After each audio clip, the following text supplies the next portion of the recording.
விடுபட்ட எண்ணை காண்க. நமக்கு இந்த மாதிரி ஒரு கட்டம் கொடுத்துருக்காங்க. 3, 13, 4, 4, 27, 11, 5. இங்க என்ன வரும்னு கேட்டிருக்காங்க 5.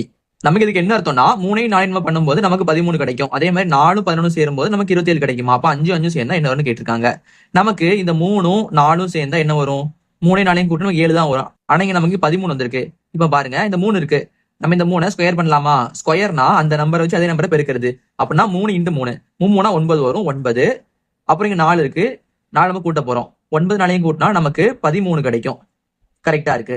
இதே மாதிரி அடுத்து பண்ணலாமா? 4 இருக்கு. 4 ஸ்கொயர் பண்ணலாம். 4 ஸ்கொயர்னா 4 × 4 4 4 16 வரும். 16.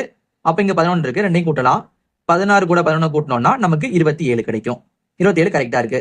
அப்ப நம்ம இதே மாதிரி இதையும் பண்ணலாமா? இங்க 5 இருக்கு. நம்ம இப்ப 5 ஸ்கொயர் பண்ண போறோம். 5 ஸ்கொயர்னா 5 × 5 5 25 கிடைக்கும்.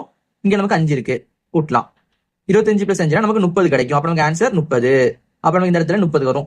இது நமக்கு ஆப்ஷன் B ல இருக்கு. இதே மாதிரி 2 6 இங்க என்ன வரும்னு கீழே கமெண்ட் பண்ணுங்க.